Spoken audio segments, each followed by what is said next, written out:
Well, the Denver Nuggets, who got humiliated, humbled, and embarrassed in a 26-point home beatdown in Game 2 of this second-round series versus the Minnesota Timberwolves, in a game where they shot just 35% as a team, responded in Games 3, 4, and 5 by shooting over 50% from the field as a team in 3 straight. All of that, though, came crashing back down to earth last night as the Nuggets reverted back to their Games 1 and 2 selves, led once again by their bummish point fraud Jamal Murray. And credit to where credit is due. The Minnesota Timberwolves, the NBA's best defense by 2.2 points per 100 possessions all regular season long, who stifled the defending champs in much of Games 1 and 2 of this series, but looked confused and a step slow at times for the last 3 contests, returned to form with a fury in Game 6 at home to stave off elimination,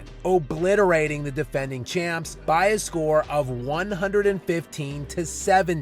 And that was in a game that, believe it or not, wasn't even that close, as the Nuggets trailed by 49 at one stage of this game, a game that was completely over at halftime.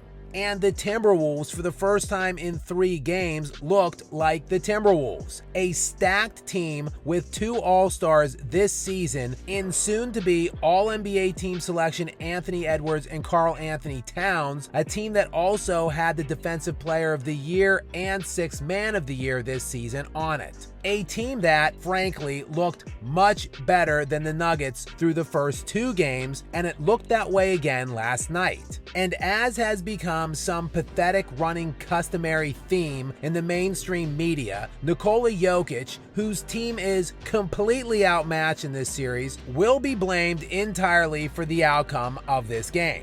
But coming off of back-to-back miraculous and historically relevant performances, everyone else completely no-showed around him in this game. And I do mean no-showed. At halftime, Jokic had 16 points on 7 of 14 from the field, while routinely setting teammates up with good looks from 3. But the entire Nuggets team, other than Jokic, combined for just 24 points on 7 of 28 shooting in the first half. So with Jokic shooting 50% at halftime, every other player on this team combined shot just 25%, as the Timberwolves took a 59-40 advantage into the locker room. And the game was over from there. The Nuggets could never recover.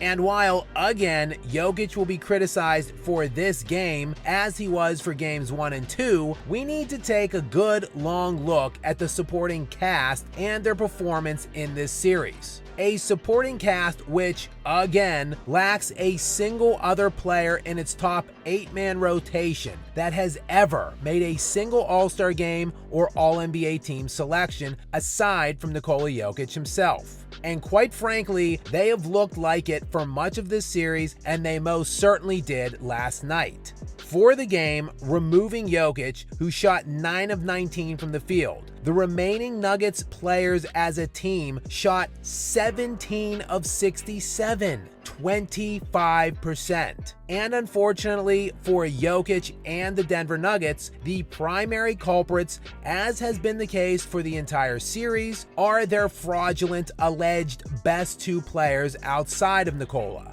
In shades of Game 2, Jamal Murray, who was 3 of 18 in that Game 2 curb stomping, shot just 4 of 18 for 10 points last night, while he was 1 of 10 for 2 points at half.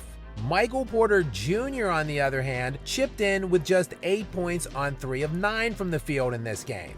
And overall, for this entire now 6-game series, Murray is averaging 15.7 points per game on 38.7% shooting, while Porter is averaging just 11 points per game on 39% shooting. And obviously, if you're Nikola Jokic and your alleged top 2 players are combining to score just 27 points per game on 38% from the field, yeah, it's going to be a grind to win a series. The fact that it has made it to a 7th game is miracle enough. Oh yeah, and the Nuggets bench, who were near the bottom of the league all regular season long and performed to those dreadful standards against the Lakers in their first round series, had been great the last 3 games. However, they too reverted back to their previous selves as the reserves combined for 0 points at halftime, on the way to getting outscored 36-9 for the game last night. And now the series shifts back to Denver on Sunday for the Game 7 winner-take-all showdown. A game that is in Denver only because Minnesota lost its season finale against Phoenix. Though the location of the game will mean practically nothing if the entire assortment of Nuggets players around Nikola Jokic continue to play as they have for much of this series. And all of the pressure will be on Jokic, not the young upstart Wolves who had no expectations to start this season, and certainly not on the massively overrated players surrounding him, just squarely on the broad shoulders of the 3-time league MVP, who will get buried by ignorant media stooges in the event of a loss. But then again, that has become the story of Nikola Jokic. Given absolutely nothing, routinely disparaged, doubted, and counted out. A guy who, unlike the other pampered superstars of this era, anointed to their undeserving thrones for cheap, garbage super team rings, he has had to earn his the hard way. Frankly, he has gotten used to it. And on Sunday, we'll see if he can do it again.